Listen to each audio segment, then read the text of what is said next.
Well, good morning, my friends. How are you today? It's Friday. We made it. Sorry, we were having a little bit of technical difficulties backstage. You guys are not going to believe what we're going to talk about today. You're just not going to believe it. Now, I posted the documentary, posted the show. Thank you for being here. And I know several of you reached out saying you watched the documentary and you said things like judges need to be removed. Rock on. Love you too, Debbie. That this law enforcement was not fit to handle this. Our friend Britt said she watched it yesterday and she said this can happen to any family. Certainly can. Good morning, Maria. Good morning. Good morning, Dawn. So everybody buckle up and get ready. It's going to be emotional, but it can't be any more emotional than yesterday. Could you believe that roller coaster ride? Whoa. If you missed yesterday's shows, go catch up. And in the meantime, let's take a second and say hi, hello, howdy.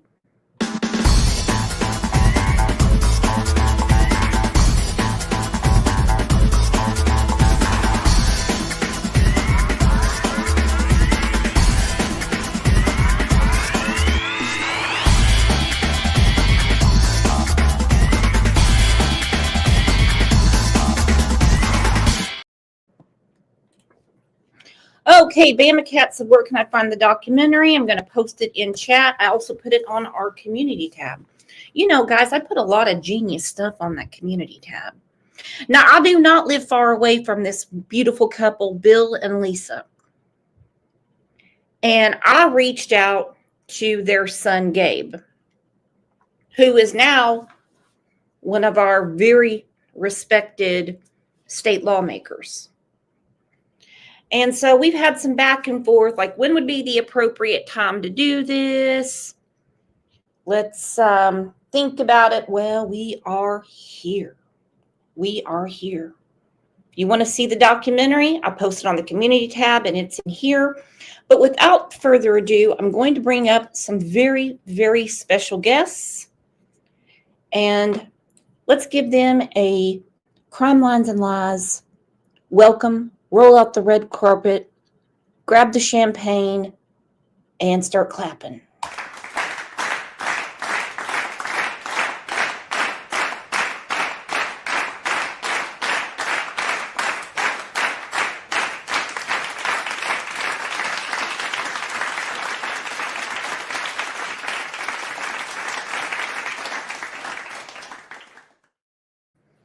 Good morning, Bill, and good morning, Lisa. I apologize for the technical difficulties. Well, good morning. Can you hear us okay? Can hear you perfectly fine. Great. They're having a problem with their camera on the other end. That's okay. They're beautiful people. Obviously, that's Bill. Lisa, say hi. Hello. Good morning. So I'm going to start with this clip from Project 46 to help everybody understand what we're dealing with. But the people that can explain it the best are people living the nightmare, and they're here with us. Lisa Woolley have been under a veil of suspicion since March 30th, 2018. That is when their 14-month-old grandson died in his crib. But the Wagner County Sheriff's Office immediately suspected the Woolleys were responsible for this child's death. We're not able to come up with a reason why a 14-month-old baby died unexpectedly. There was a sense about the detective that was unsettling. Before he even got there, he had made the comment that he was on his way to a murder scene. Okay, let's talk about this, my friends, because their grandson, Elijah, was not murdered. Do you all remember when I was heavily covering, and I need an update soon, Alana Raffield out of Prague, Oklahoma? They instantly looked at her murder as a suicide. That's the reason they got lawmakers involved to say that anytime a crime happens, if the podunks can't handle it, you get the OSBI. And they have been fighting this battle forever and a day. Ilyanka said, my aunt had a baby that died from SIDS. Well, you know, I did that show about that idiot and broken arrow that basically broke into that woman's house because she didn't pick her son up from school. And he was like, oh, she's drunk. Well, you can be drunk in your house. Okay? You can drink in your house. He was even yelling at her, get your fat ass in the car. If you don't remember that one, I'll post it. This is not the way we do things. We do not violate constitutional rights. We do not. Before he even got there, he had made the comment that he was on his way to a murder scene. Babies don't just die. You always hear people talk about, well, there's SIDS. Okay, well, SIDS doesn't actually exist. The whole attitude with the detective. Okay, Ilyanka on the screen said, my aunt had a baby that died from SIDS. This guy, who just basically went to some shitty police academy in Oklahoma, says SIDS doesn't exist. Are you kidding me? Tell that to my friend Gina. Right. Absolutely. Are you kidding me? Okay, I'm pinning the message for the documentary. If you guys could go watch it. Not right now. Not right now. We're not doing that. Shonda, this is in our neck of the woods. Yeah, he said SIDS doesn't exist. Get real. That's like back in the 30s when doctors were saying there's no such thing as menstrual cramps. Come on, dude. Doesn't actually. The whole attitude with the detective was that I was the devil incarnate and the evilest person in the world. How big could this investigation be if they didn't talk to any of the people that cared for the child? And during all the criminal hearings and all the things that had gone on over those years, nobody seemed to be able to find that report. They couldn't make that stick. So then they brought first-degree murder and child abuse, and they couldn't make that stick. The Woolies had guardianships for both of these boys, their grandsons. You cannot find an order vacating the Woolies' guardianship. I was told, we will help you get your son back if you can help us, and that I was mistreated growing up, and so I was protecting my abusers. They were denied any due process at all. They didn't get a say-so. To this day, they haven't gotten a say-so. Even though we had guardianship, they used the DHS as a deprived case against our daughter. Clayton was taken the day after Elijah had passed. I feel like my life just stopped there. All I want to do is see my son. That's what I've been fighting for this whole time, is to see my son. And I know I'm getting stronger and better, but I guess I died 12 times and they brought me back 12 times. So that tells me that I'm supposed to still be here. I'm not going anywhere. I've got a grandson to fight for. I have just been amazed at how something like that could happen in the United States of America.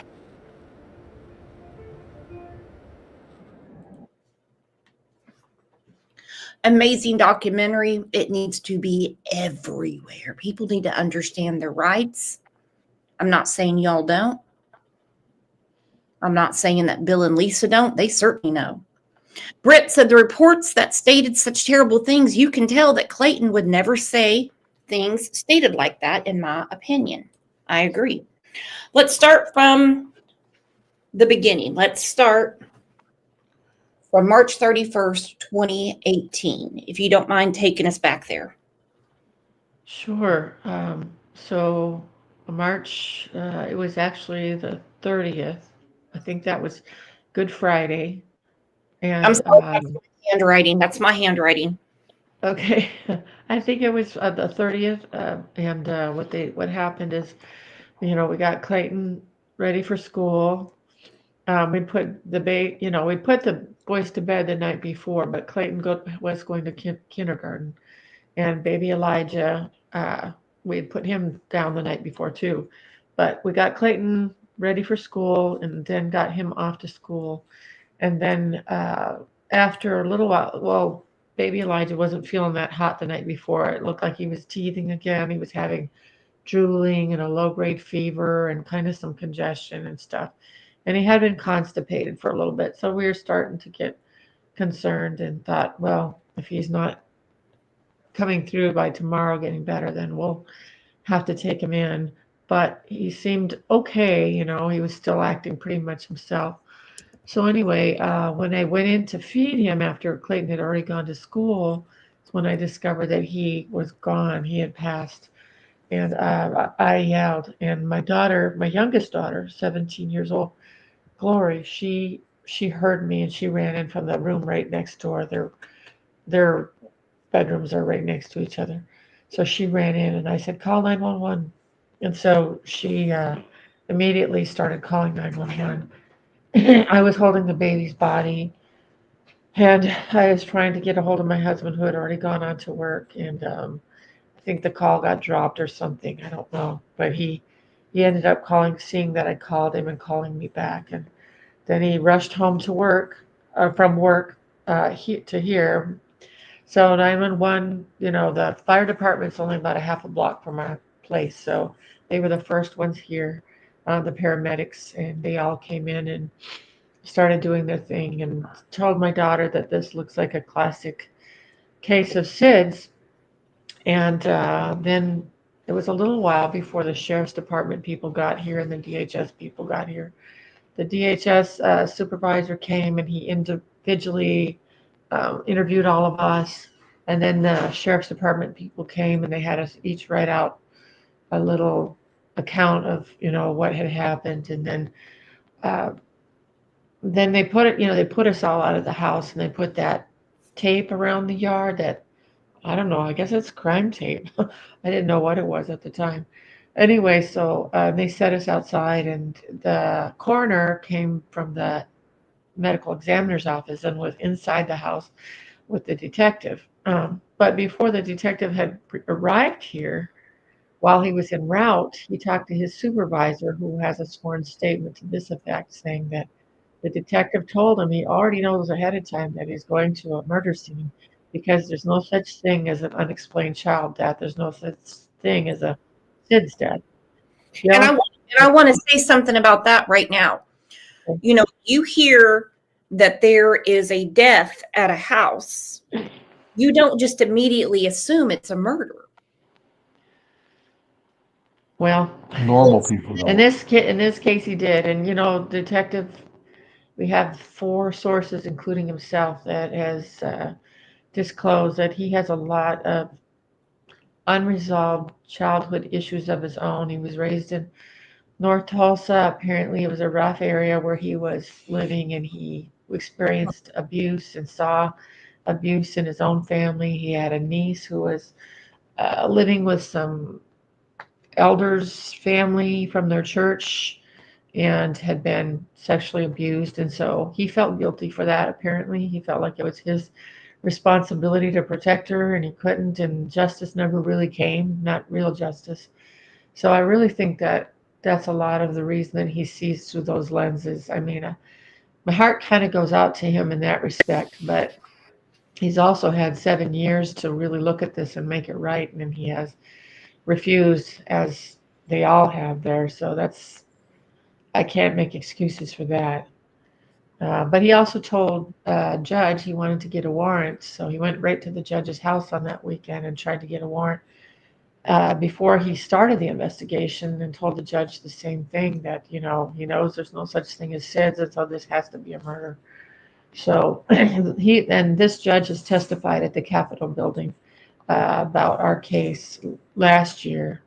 Judge Shook, because he started digging in for himself. He's the one who granted us guardianship of the boys, and he knew us. We always checked in with him year by year or every 6 months, and he, we got to know him over the years. He knew us, he knew our boys, and we had taken him because my daughter had an ongoing battle with drugs. She was currently, though, just has gotten into a program and was really giving it her all. It all started because when she was 15, she was messing around with some friends and got her tooth broken in half, and the nerve was exposed, and they put her on opioids, and that started the whole slippery slope. So, um, it's been a real battle for her, but she was fighting hard, really hard for about 3.5, 4 years. But the treatment, the way she was treated, you wouldn't believe it if I told you the things that they did to set her up to fail. It was disgusting. It was really disgusting. She had enough on her plate to deal with, she already had to deal with the demons of addiction. And then on top of that, her parents and her support system being ripped out from under her and put in jail. And then them not letting her stay in her program. She wanted to stay there at Freedom House because that had the support system that they said she had to have. They said every addict has to have a support system. You never leave your support system. But then they told her, you can't have your son here. And even though DHS had approved it for other mothers and their children to be together and to get better together and have supervision and counseling together and all that, they wouldn't let her. They kind of singled her out. It was really horrible. But you had guardianship, and that, as they said in the clip, was never revoked. It was never properly revoked. There was whole steps of due process that were completely skipped over. That we never had a chance to be heard. We were never given a real chance to bring forth our witnesses and our evidence. And in fact, one of the hearings we had, we were scheduled to have, they had already locked us up and accused us, and we were in jail. And they wrote on the paperwork that we didn't show up. It's like, wait a minute, we're in jail. You come and get us and take us to our hearing. But they didn't. And they just said that we weren't there. And it's like, it was just, the whole thing was so twisted and so corrupted. And it feels like they were looking for a big opportunity, and that this was a big opportunity to, be a big name and, show how tough they are on crime and stuff like that. That's what it felt like all along. Something just felt off about the whole thing, even while our heads were still spinning and we were trying to figure out what in the world just happened, And we were sure that they would get it figured out and that, this would all be resolved shortly, but it didn't happen that way. Instead, there was evidence and interviews of Clayton that they hid from the defense and denied existed for a year. That would have put this thing to bed the first week. There was other evidence left at the scene, exculpatory evidence like dirty diapers that since they were accusing sexual abuse, they could have taken those and had those analyzed for, DNA, for blood, for sperm, Yeah. But they didn't take those. If anyone knows Bill, there is no way he was doing anything like that to Elijah. That is crazy. Yeah, we had nobody in our lives that our friends, family, church family, neighbors that really thought we were guilty. Anybody who really knew us just said, this doesn't fit. This doesn't fit. It doesn't fit them. It doesn't fit their character. It doesn't fit the fruit of who they are. We live open lives. We didn't live secretive lives where we're hiding abuse. We had Clayton in sports and different activities, and he was active, playing in the neighborhood and, part of Sunday school. He did sports. They went to daycare sometimes, which the daycare person, the lady who owned the daycare, was one of them that testified in one of the preliminary hearings and said, the whole time that the boys were going to their daycare, never ever did they see any signs of abuse or any signs of traumatized behavior, any marks on them. And she went through, saying how their policy is they have to check a diaper every hour, they have to change it every 2 hours, whether it needs it or not. So, if there was signs of abuse on these boys, it would have been seen by several different people. And even the caregivers at church were all certified. They were all up to date on their trainings, child abuse prevention trainings and all that. So we had a lot of eyes on these boys everywhere. And now the other grandparents. Yeah, and the other grandparents that had visits with Elijah. They never, they testified to that. They swore to that as well. So it's just like there was, and the detective refused to go to interview anybody who gave care to the children. He didn't want to talk to these people. He'd made his mind up. But the He thing made is, up his mind. He didn't want anything that came against wasn't it. there. Right. Now, They put let's Clayton go through to, 6 or sorry, go ahead. No, I was gonna say they put Clayton through 6 or 7 interviews. All of them cooperated. Every one of them, he was very direct, and the ones that he was the most direct in are the ones that they hid, where he said nothing, nobody ever gets hurt in my home. We're safe in my home. They hid those, but even the other ones, they all confirmed that there was no abuse. So that what they did is they got a sane nurse, a sexual abuse nurse examiner, to come in, and she went beyond the scope of her training, started asking him all kinds of leading questions, supposedly, and didn't use the recording equipment that was offered at the center. So there was no way to hold her accountable, and she had no witnesses in the room with her. So there was no way to really know if these things were true or not. But as soon as we read the report, we immediately recognized that she had made things up, or that she had elaborated greatly, because it was like, no, he can't talk like that. He had a speech impediment, and the speech therapist had said he can't talk in these long compound sentences the way she was quoting him, and stuff like that. He had trouble being understood. His sentences were very short. And then even on the stand under oath, when she was cross-examined, the attorney said to her, "Hey, what about Clayton's speech impediment?" She said she spent 2 hours with him. She said, "He doesn't have a speech impediment." All the other interviewers had to stop. One of them had to stop 16 times to figure out what he was trying to say. So then we were like, oh, well, this explains everything. Obviously, she just interviewed the wrong child. But then as you kept reading, you could say, no, she did. It was Clayton. So how did she not know that about him, as well as other things that she made up about him that he couldn't have known, that he couldn't have said? Nobody had told him those things, so they came from who knows where. But the detective had interaction with both of the interviewers, the forensic interviewer as well as the sane nurse interviewer, and that's shown in the documents too, that he was corresponding with them while they were doing their interviewing. So I don't know what was said.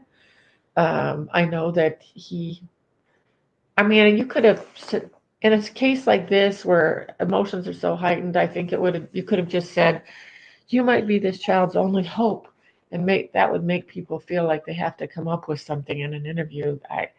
The pressure, I don't know. I just know that he was telling everybody ahead of time what this was, before the evidence was even back, before the ME report was even completed.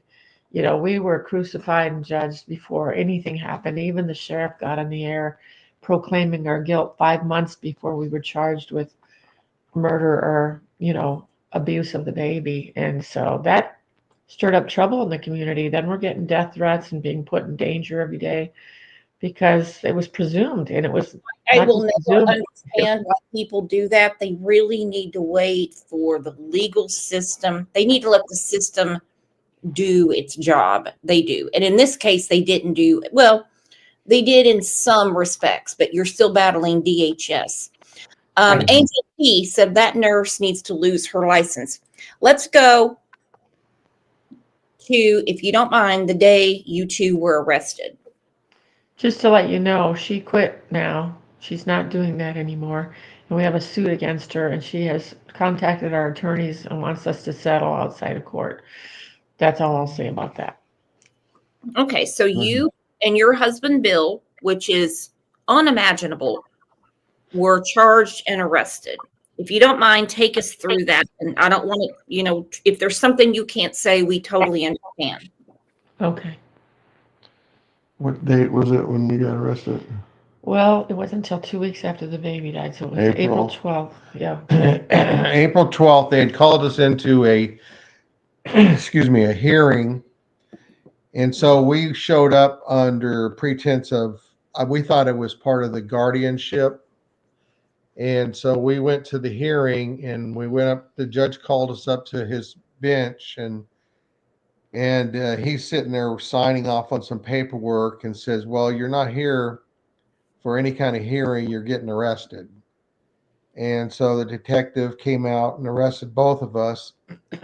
And it was, they handcuffed us at that point, and the families all, nobody could understand what was going on because it was a complete surprise.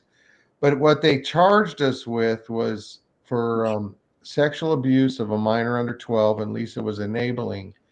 And the whole thing stemmed from a situation where Clayton was 5 at the time this all took place, and he occasionally would wet the bed. And so we didn't want him to go to school smelling like that. But in the mornings, we only had a little bit of time. So I would be showering to get ready for work. So Lisa just handed him off in the shower to me, rinsed him off, and handed him back. Well, he had said that my privates touched his butt one time in the shower. So they arrested us for that. And the intention, I believe, was to get us to confess to the murder and the sexual assault of the 14-month-old baby. But that wasn't going to happen because it didn't happen. And so we were both arrested with a $500,000 bond each, which that never happens for what that was. And we spent 4 months in jail, and we had a preliminary hearing. And then at that preliminary hearing, we were given a bail reduction.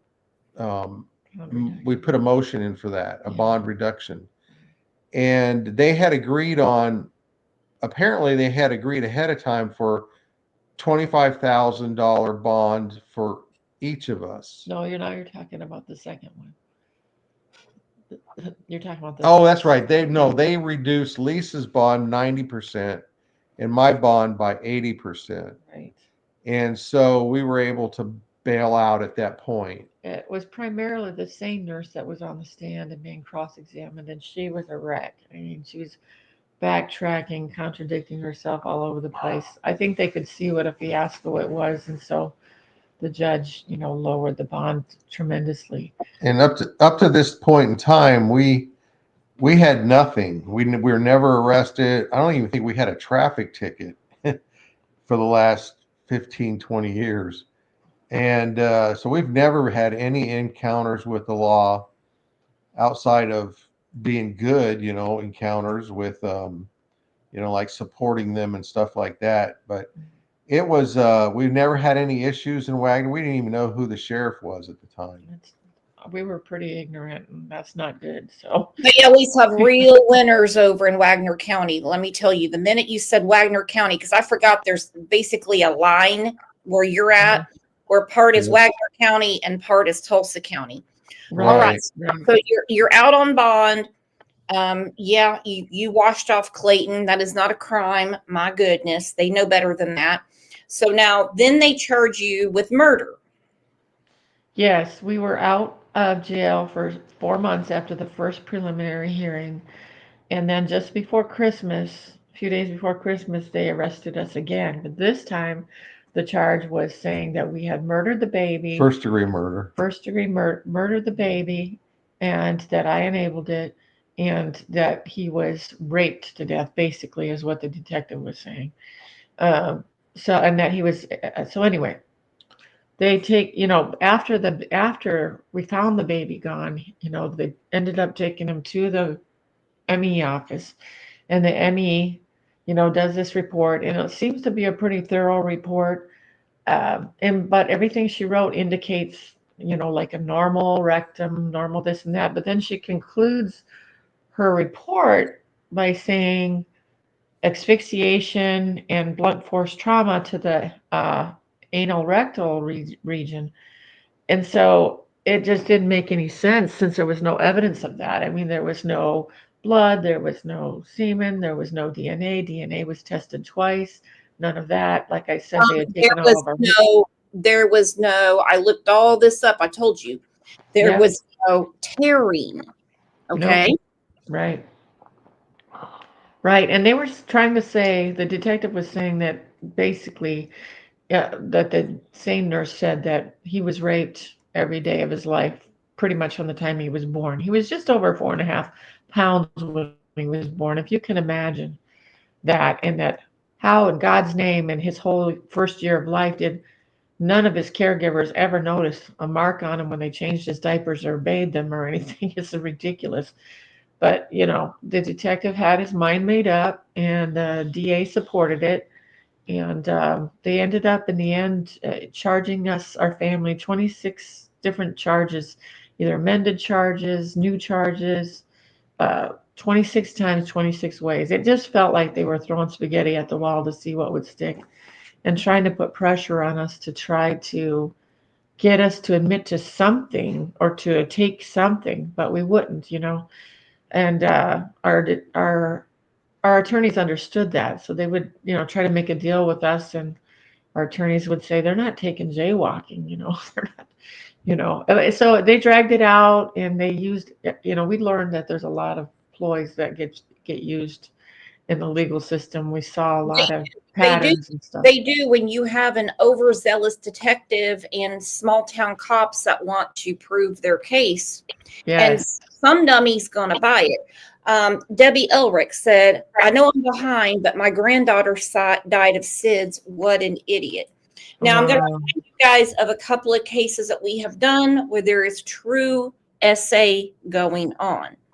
I mentioned yesterday that Little Riley, when she was killed in that car accident, they said there was vaginal tearing. Somebody brought up in chat, they were like, was she dead already? I never thought about that. She could have been killed during the, the rape, and then the car wreck happened. We've had other cases. Call Maureen Holland, when her mother sold her for drugs and they found her in that house.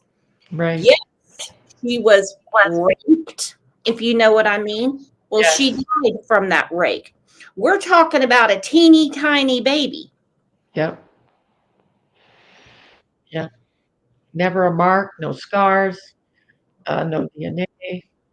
Like I said, our media was all clean, no porn, everything. I mean, our house was clean. All the kids testified and said, no, this didn't happen. They tried to make our kids feel like, well, you're just brainwashed, and so you're just covering for your parents. Like, no.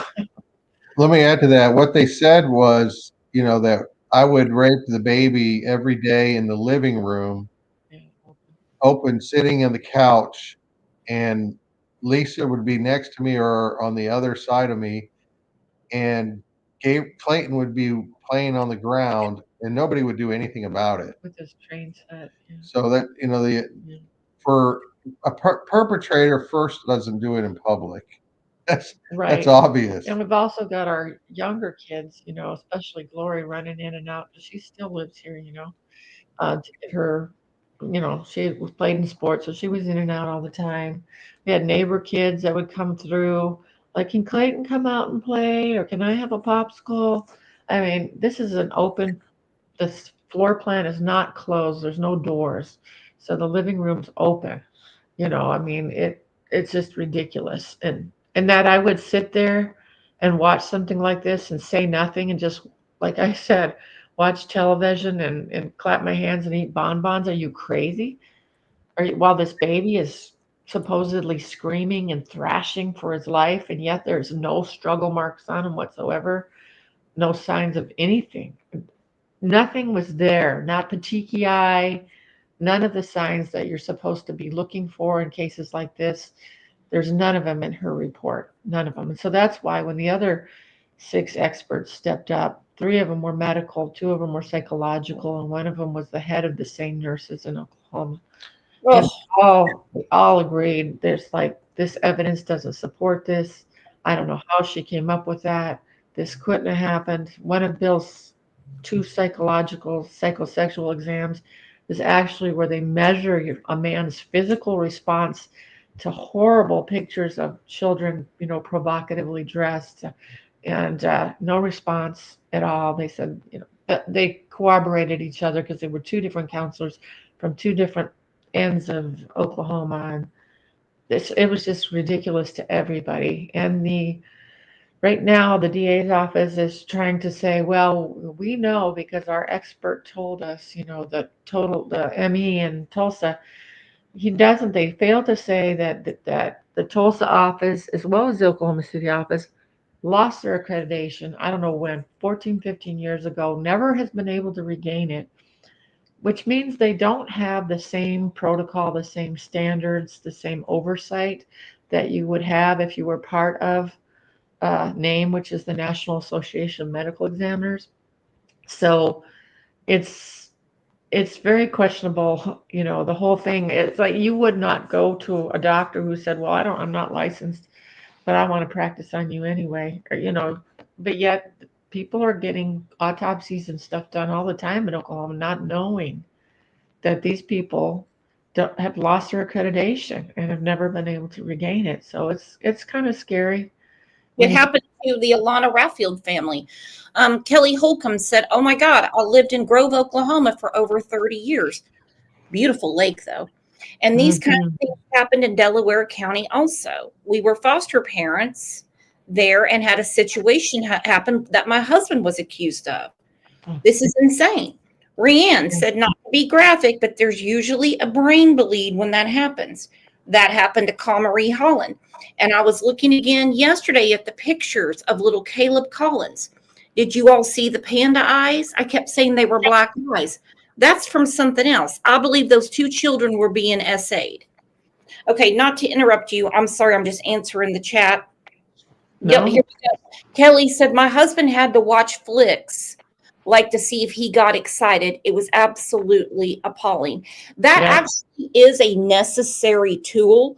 But if a man is disgusted by it, then he's not guilty of what you're accusing him of. Right, exactly. So they arrested you for murder. You're in jail. How long were you in jail? The second time we were in for another 4 months. So it was 4 months in, 4 months out, 4 months in again. So, and then at that time, the chief medical examiner of Detroit at that time was Dr. Carl Schmidt, and he's also a published child abuse expert. So anyway, he went through the whole autopsy and all the crime scene photos, and he did the tissue samples and all that, and looked at everything under the microscope, and he was just amazed. He was like, not one of these slides of tissue samples show any signs. If there's been abuse, there's going to be on the slides, there's going to be body fluids, like just about every kind of wound that there is, whether it's a contusion or a bruise or a laceration, is going to involve blood infiltration into the tissues, either under the surface or if it breaks through the surface, on the surface. And they took tissue samples around different places of his rectum, and not one had any blood, not one had any DNA. They were empty. And so he gave them to his top 3 pathologists there and said, hey, didn't tell him any background because he didn't want to bias them. He said, look at these, tell me what you see on them. They all came back, said, there's nothing on these. And it was just incredible. Just like one of our 3 medical experts, also Dr. Gruno from Oklahoma City, a colorectal specialist, pediatric specialist for children. My understanding is he's one of the top 3 in the world. He went through it all also, and he said, it's obvious, even from the pictures and the x-rays, this child's rectum was full of feces. You can see it in the pictures. And he said they would have been the feces would have been disturbed and would have been displaced if there had been penetration, if there had been any kind of any kind, even a thermometer. Yeah, that's true. I read his testimony. Elijah, when he had struggled with constipation his whole time that he was a baby, and he would pass these hard, dry stools on a regular basis, and that's what they said was fissures are just that. That's when the skin stretches and contracts, but they were calling them lacerations, which is a tear of the skin, which would involve blood. And there was none of that, and they didn't test that. we found out recently that they had never done an infant autopsy in the whole career, That we could find. Yeah. and that they had only done one child, which was like an older child. Now, this would have been 7 years ago, and RPI couldn't find anything either. And the Dr. Smith, who's an expert, one of the best in the whole United States, said that if you don't do infant autopsies on a regular basis, you're not qualified because they're completely different than children and adults. Their bodies are different. The way they react is different. Everything is different. And so if you're not qualified and you're making these statements that can put people away, basically we could have got the death penalty because of the the horrendous. I mean, you can't think of anything worse than what they charged us with. No. And it's just, I don't know. The whole thing is just so. Let me just say, from a personal standpoint, when I saw it on the news and I saw that you all were coming out of jail, being charged with murder, I read all the nastiness. I'm like, now hold on. These people would be up for the death penalty and they're letting them go home with a bond? I'm like, no, there's something way. I've lived in Oklahoma except for a couple of years my whole life. It doesn't work that way here. No, and the thing is, when we were arrested, they refused to give me a bond on the murder charges, and they gave Lisa a $500,000 bond. They wouldn't give us lie detector tests either. They said they would. They promised us twice, and I looked them right in the eye. I went up to the detective and said, "You gave us your word that you'd give us lie detector tests." They're like, "No problem. We'll have them set up Monday. We'll have somebody call you." Never did. Never would. And the second time, second preliminary hearing, they didn't have a bond for Bill at all. He wasn't supposed to get out for any reason. Mine was still a $500,000. And at the end of that hearing with Dr. Schmidt testifying from Detroit, which he did a great job, very detailed. He just broke it down one thing at a time and showed everything took her report apart one thing at a time and showed how this was not that. There were no real bruises on the back. There were other things that were accused that were not really there. So anyway, at the end of that, they said, well, we're going to lower their bond to $25,000 for each one. And then the ADA said, you know what, Judge, let's just cut that in half and let them each do $12,500. Now, can you just imagine these kind of charges? And then they're saying all we have to do is pay $12,500 a piece. I'm like, and I remember reading the comments, and there's a lot of very stupid people on the internet that don't really have comprehension. They were like, "Are you kidding me?" And I'm like, and I put in the comments, I said, "Hold on." This was on KJRH Channel 2 in Tulsa. I said, obviously there's something else going on, or they wouldn't have been released. So let's go to when they dropped the charges. Okay, well, that was March 26, 2021. After trying 26 charges, 26 ways, they finally dropped them all. Shortly before they dropped them, the DA's office had called Bill's attorney and tried to make a deal, said that, if we would agree to let the foster mom keep Clayton, that they would arrange for us to have generous visitation to include holidays and sporting events, and they would drop all the criminal charges. So, like I said to you yesterday, that was a big shock to me because right away I recognized what I suspected the whole time, which is they know that this didn't happen. You just can't make that kind of offer. And we would have, if we had gone through with that offer, we would have had it in a document in writing in a contract, so that they couldn't just pull something and we would go to the media if they weren't going to be honest with us. So that was just really telling to us. But the charges were finally dismissed, but they didn't give Clayton back. They were the first time they dismissed the murder and assault charges. they dismissed them because they charged us with new charges. And since they couldn't get those to go through, they charged us with enabling neglect and abuse. And they arrested our daughter at the same time for neglect and abuse. And when we looked at the charges, I realized we didn't even live in Wagner County when they're charging us for this. It was up to the birth of the baby. And we lived in Tulsa County at that time.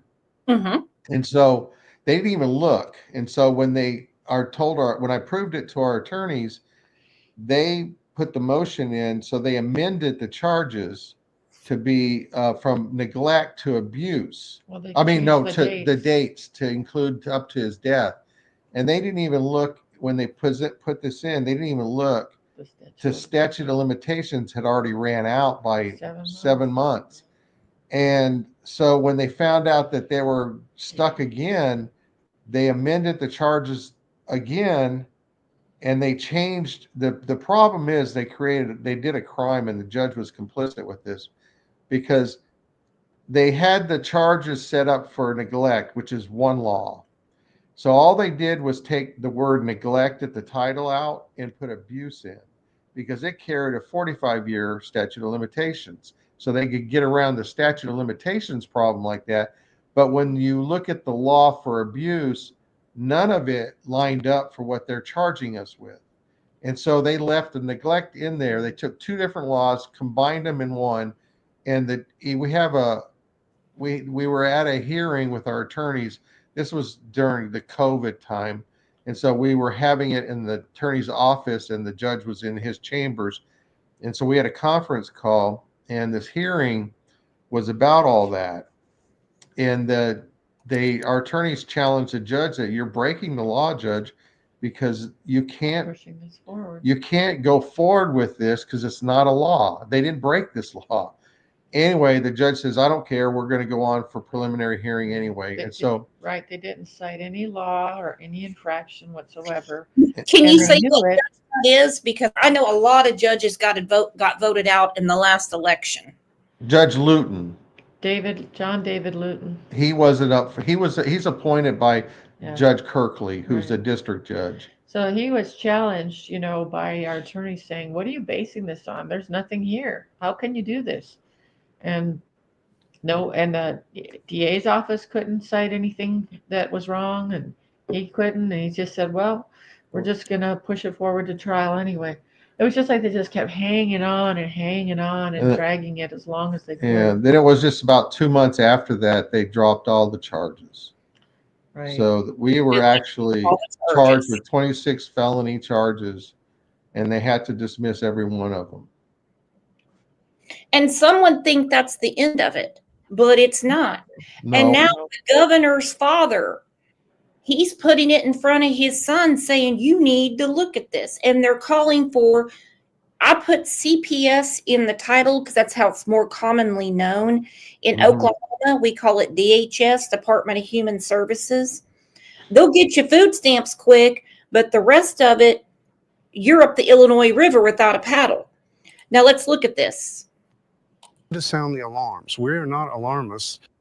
A private investigator and the governor's father are raising concerns about Broken Arrow police and whether they are thoroughly investigating allegations of child abuse.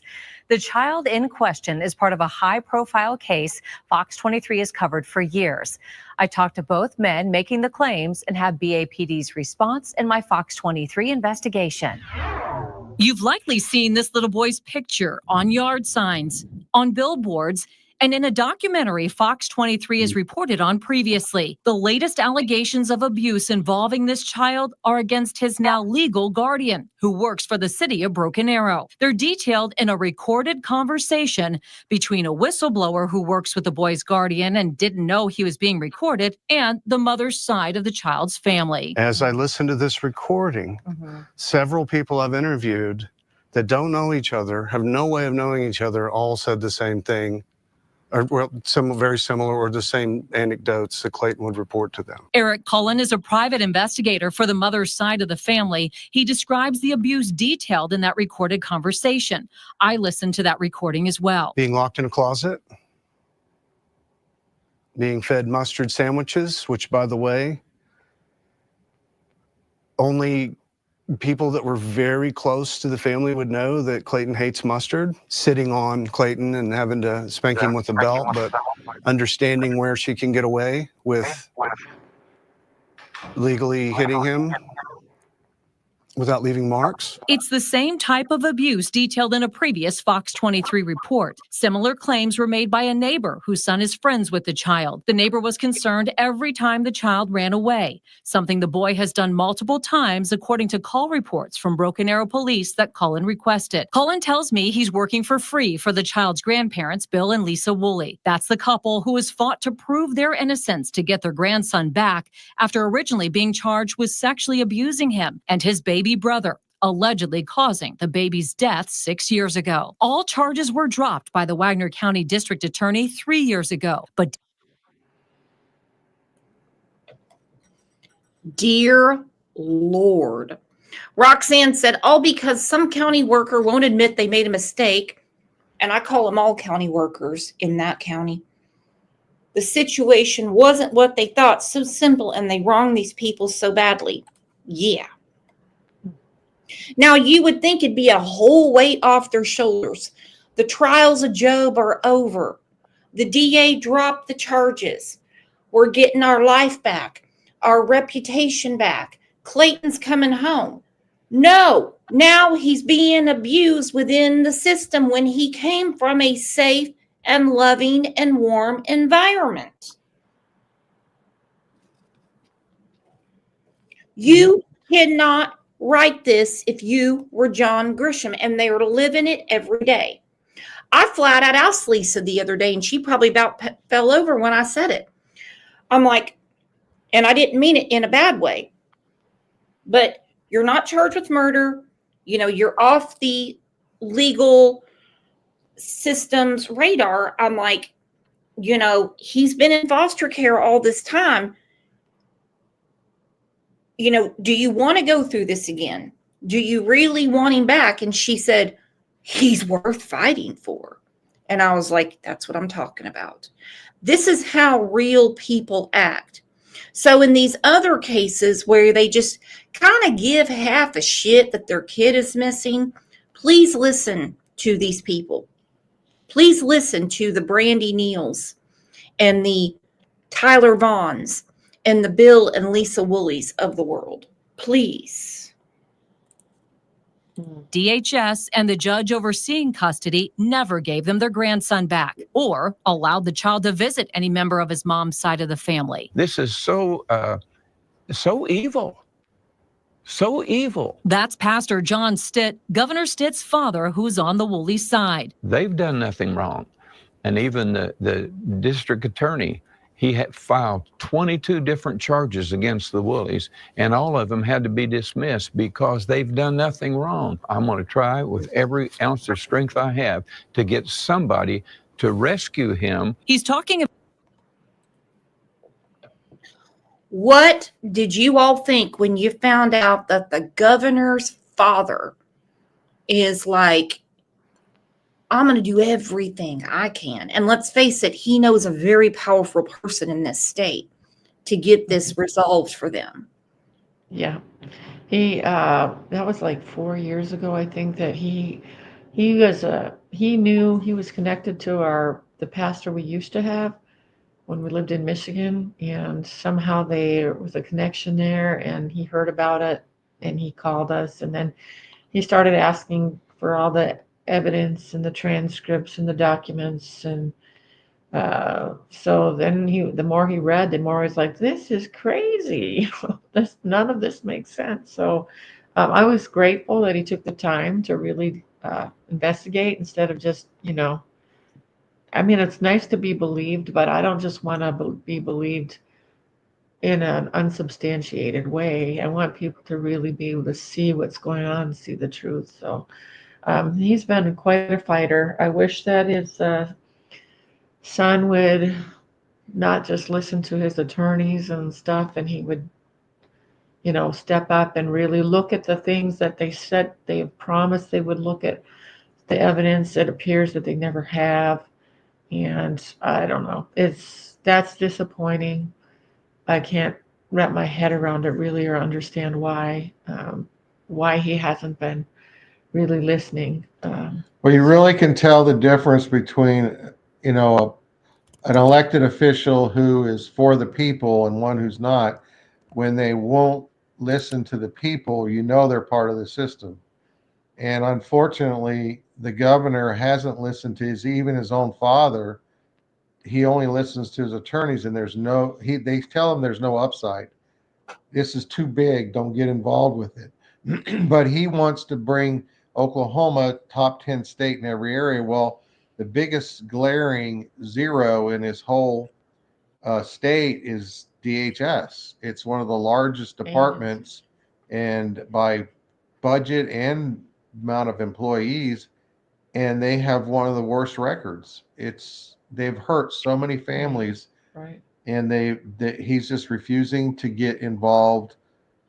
We're not asking him to send our grandson back. We're just asking him to look into it, and he won't do that. So we don't know what's going on. About 3, 4 months ago, you might have seen the news piece where the governor got on the air and said, that they were looking into this stuff, and that he said something to the effect of, if in cases where we got it wrong, God forbid, this is the kind of stuff that keeps me up at night, he said. He said, in cases where we got it wrong, we need to get those kids back to their families. And we're connected with all kinds of families all over Oklahoma now. We don't know of one child that's been returned since he said that on the air. And so we're like, what's going on? Because the legislators tell us all the time their phones are blowing up and have been blowing up. And especially this past year, they can't keep up with all the calls of people saying that they've had these problems with their legal system, their DA's offices, their, CPS and all that. And they have to screen them before they can support them. So it takes a lot of time. That's why they can't get to a lot of them, because they can't just put it out there that, they're supporting this case and want to see resolution without really knowing the facts, So it's a mess. There is a big thing going on in Oklahoma City this weekend. There's a people's grand jury petition going around where people from that county who are registered voters can sign, and if they can get enough votes, I think 5,000 signatures, not You votes. can send me that link. I will certainly get that circulated. Yes, then maybe somebody ought to tell O'Kev, our governor, that I know he put on Facebook the other day that he trapped a bobcat in his backyard, and I'm like, maybe someone ought to explain to him that he's a lame duck governor. He can't run again. Now it's time to get shit done to where he doesn't have to run again. I understand in 2018. I understand in 2020. Now is a different story. No. Yeah. About rescuing this boy from the alleged abuse. In the recording, which we are not playing to protect the whistleblower's identity, the man claims the guardian uses speakerphone while at work, and the guardian directs another relative to abuse the boy, who's now 12, when he misbehaves. That recorded conversation with the allegations of abuse was shared with Broken Arrow Police on July 5th, as Cullen, the private investigator, made an official report with BAPD. He was told that afternoon an officer went to check on the boy and found no signs of abuse. On July 11th, Cullen, along with Jerry Dillon, a child behavioral health expert, and John Stitt met with Broken Arrow Police to follow up on the report, and they tell me things did not go well. They asked to talk to the police chief, but instead were met by 2 detectives, who they say were more concerned the whistleblower didn't know he was being recorded than they were about the boy allegedly being abused. They were visibly upset that we had the recording without the guy knowing about it.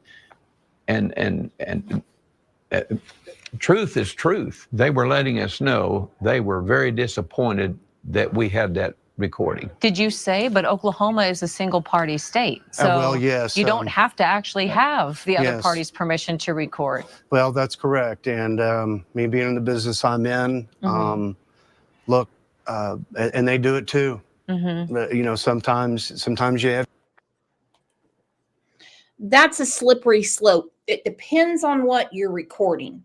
Now, if I'm recording someone having a shit fit and I put it out to embarrass them, if someone says, yeah, record this, okay, I'm all over it.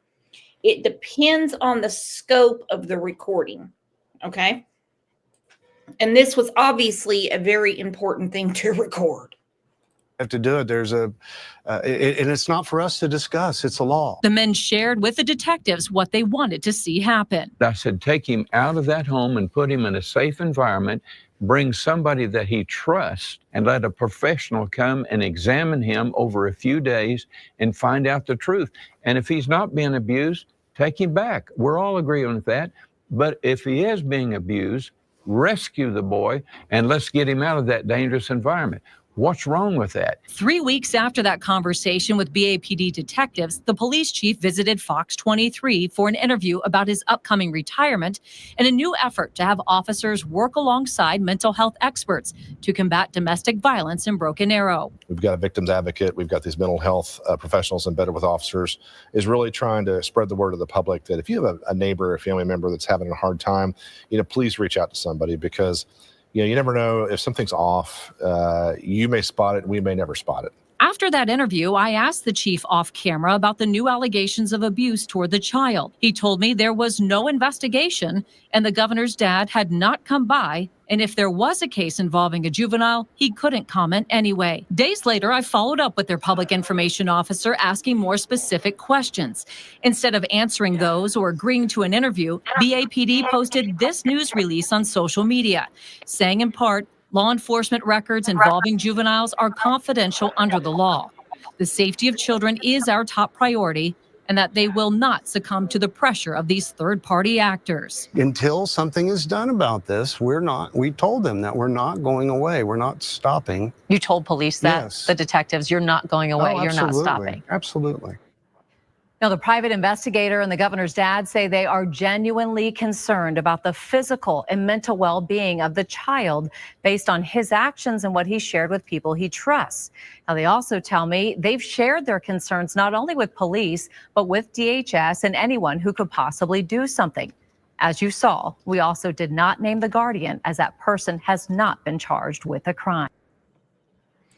No, they haven't. But Bill and Lisa were charged with multiple crimes that were totally unfounded. Yeah. True. And you all had to get your own experts to fight this. You had to do your own work. I can't even imagine how much that cost you all. Oh, Everything. well, all of our relatives are in debt to it now. It's like, if we hadn't had family and friends rally around us, we wouldn't even be standing today. We wouldn't have had a prayer. We would have been put away for life and never to be heard from again. Is there any, I know there were some things going on in the fall. That's the reason we didn't do the show in the fall. Is there anything on the horizon right now that you can discuss? We do have a few irons in the fire right now. We're not really wanting to draw attention to those things yet. Hopefully, it won't be long until we're able to, talk about those things. But probably at this time, I'm thinking it might be best to just hold off, and then, when the time comes, we can say this is okay. The irons in the fire, these were them. Oh yeah, that's the smart thing to do. It's best to keep things, behind closed doors, if you know what I mean. Yeah. But they are calling because of your case. They are calling for a lot of changes to Department of Human Services and how they deal with police, and you all are getting it done. Joining us on 2 News Oklahoma at 5, I'm Erin Christie. Tonight, local lawmakers call to reel in the power of the DHS, now referred to as Oklahoma Human Services. Senator Dana Prieto says a Broken Arrow couple is just one of many examples of a broken system. I spoke with the senator as well as the Woolley family, who has been fighting to see their grandson for 6.5 years. With the release of the documentary Saving Clayton, Bill and Lisa Woolley are hopeful their story stays in the public eye. We're just going to get louder and louder until somebody does something. In 2018, the Woolleys were falsely accused of sexual assault and their grandson, Clayton, placed in DHS custody. And although every charge against them was dropped, they can't get him back. They can't even see him. And not one relative has gotten to see him. What reason were you told that you could not have Clayton back? We weren't ever told any reason. We have never got to tell our story in court. Efforts to just see Clayton get ignored by the court, and the court costs are mounting. It's destroyed us. I lost all my jobs I had. You know, we lost our businesses we had. The Woolleys and crowds of others met at the Capitol last year to address what they called widespread problems with DHS. The department didn't attend. They don't really want to talk to us, don't really want to work on the problems. Senator Dana Prieto believes DHS makes decisions without due process and hides behind juvenile privacy statutes. He wants legislation that would expunge DHS records for anyone no longer accused of a crime, like the Woolleys, but also believes there's a stronghold of power when it comes to the agency. Too much intertwined. Red tape, red tape, red tape. Government red tape. And he's right. They do hide behind that. They do hide behind for the safety of the child. Let me address that real quick, because we got to know a sitting judge in family court in Michigan, and when we were talking with him, he was appalled that Oklahoma is a closed state. The hearings are all closed and the records are all sealed. He said because Michigan, they're open and you can go to the hearings. He said this is the only way you hold an agency like DHS accountable, is to have open hearings and open records. The records are open to an extent. They're not anybody can get them, but at least everybody part of the case can have them. And they've denied most of the records that they have. They refuse to let us have, even though we have rights to them. And it's just appalling what they get away with, because they hide behind that secrecy of protecting the children. And there's no reason they can't redact the name or use the initials like they do most of the time and protect the identity, but yet be held accountable. And they don't want that. We were pretty shocked to find out. We just assumed that CPS was the same in every state, but there are states that have an open system, like he said. And the argument that they use with these states that have closed systems as well, we're doing it to protect the children. Well, these open states aren't having any trouble with their children, so I don't buy into that. It really, what's happening is they're trying so hard to, instead of protecting the children, protect the agency. They've lost their focus on the children, and or they try to juggle both, and it's just not going to work. You can't serve two masters. I just don't think it's going to work. You're exactly right. You can't. They redact names all the time. Now, I understand not putting out evidence when you have an open investigation, you're heading to trial because you don't want to taint a jury. I get it. Okay. Yeah. But when you're talking about something, well, like in your case, well, here's an example. Madeline Soto. We have been talking a lot about her out of Florida. You can get any of the documents. We know who they're talking about, but they take her name out.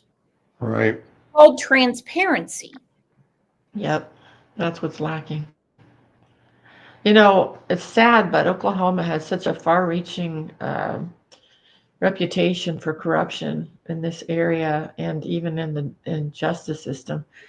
there's people that we know of over there in eastern states that have said, "Oh, this is Oklahoma." Yeah, it's just like it's known, and we have that reputation, and we need to really change it. You talk about public image. Let's change our public image, but there has to be substance behind it, because a lot of times you see these people and they say the right words, they say the right things, but then they don't do what they say.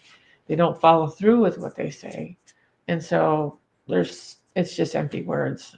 Same thing with, when we were first interviewing attorneys, trying to find the right attorney. We had a lot of attorneys that said they wouldn't touch it because it was in Wagner County. And I'm like, that's really a sad testimony, to hear something like that. I said that to you when we were speaking on Wednesday. I'm like, I'm surprised you found anyone to take it, considering what county it's out of. And I hope you sue every one of them. I hope you sue the britches off of them. Yeah. Let me just, I want to bring up one other thing with DHS. When they first started, the investigation wasn't against us, it was against our daughter. And they brought a deprived case against her, the mother of the child, the baby that passed away. And they were saying that in order to bring the charges, they have to have a cause. And so in our discovery, we ended up getting this email chain of this caseworker and a supervisor going back and forth. She's saying, well, in order for me to submit this, I have to have a cause. Why are we terminating her parental rights? And they went back and forth. They would try different what they thought would work. And then one of them would say, no, that won't work. Let's try this. No, that won't work. They went back and forth like over and over again, and finally agreed on, failure to protect. They didn't have a reason to have even opened a case. Right. One of the judges actually said, it's in one of the documents, and said that, they don't have evidence against her, and her son should be restored to her.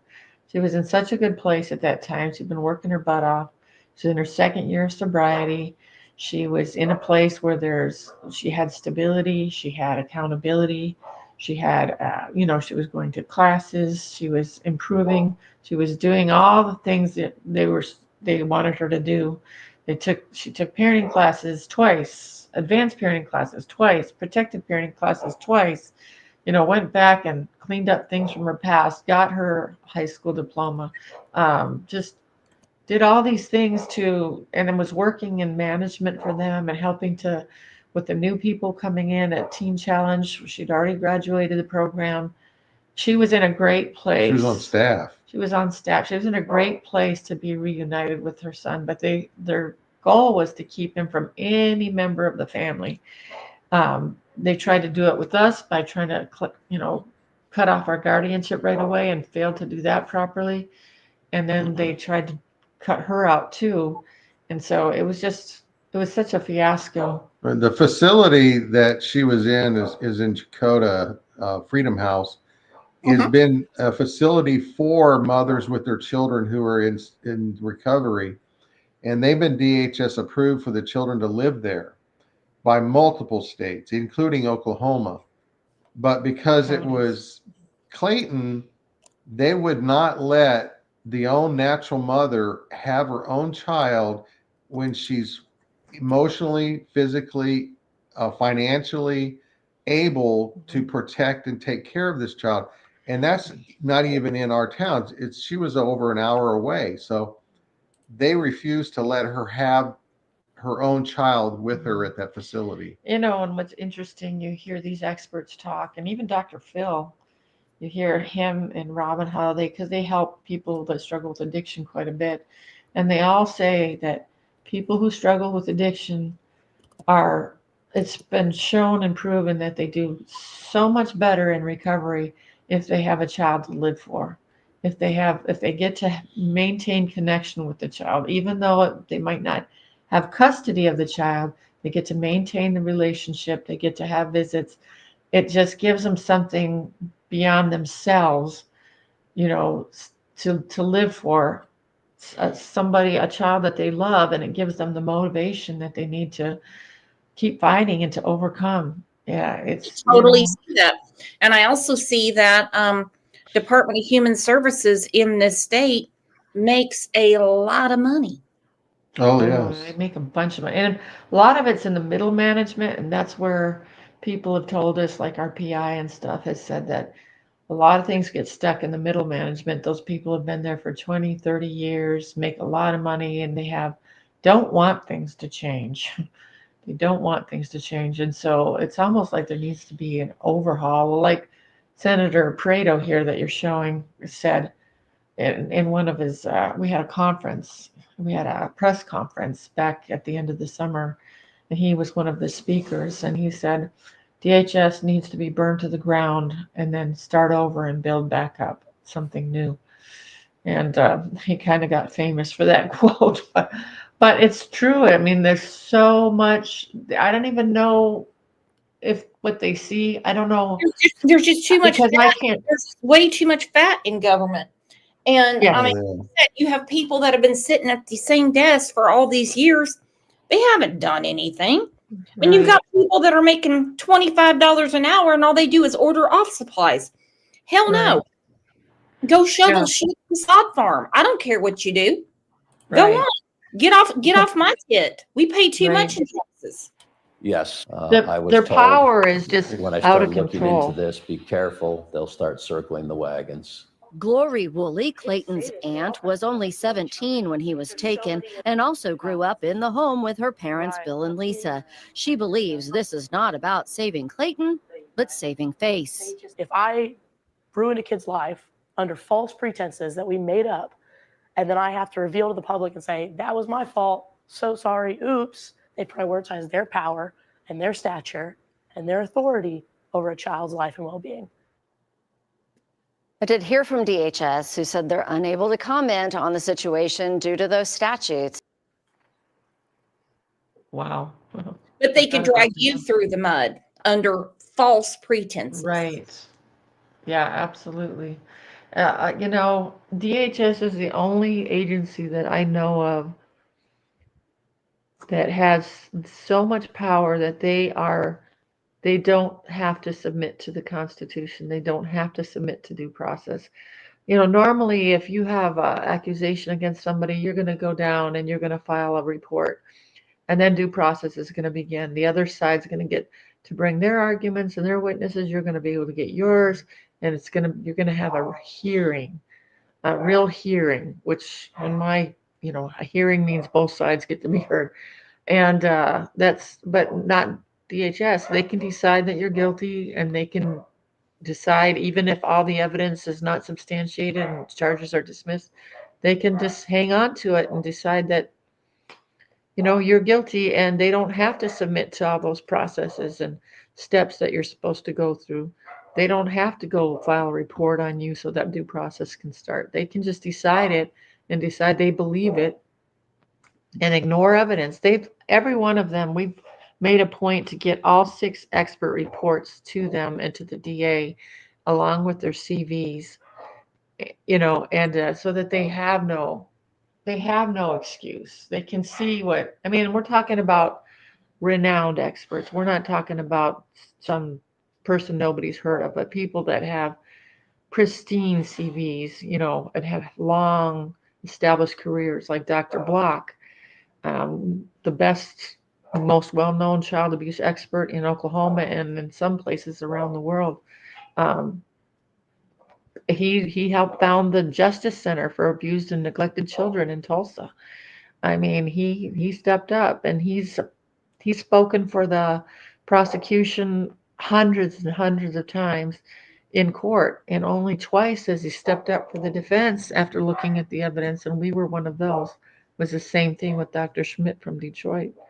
So it takes a real commitment to being blind, to staying blind, I think. I don't know.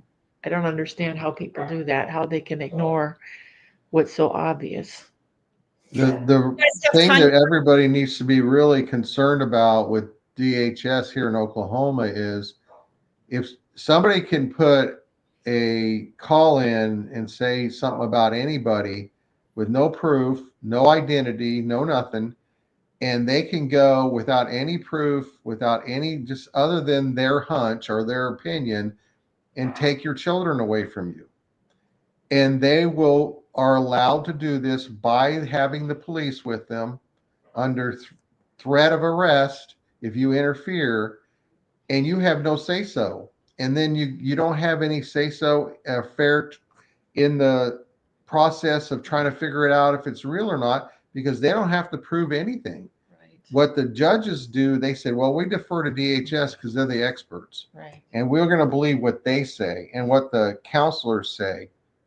But they're all in bed together. And even when the counselors, like in our case, the counselors recommended reunification with our daughter and Clayton, and that's what the judge had said in the beginning. He says, well, when they say it's time, then that's when we'll go forward. Well, as soon as the psychologist submitted that to the court, guess what they did? They fired her. And they got another one with no context.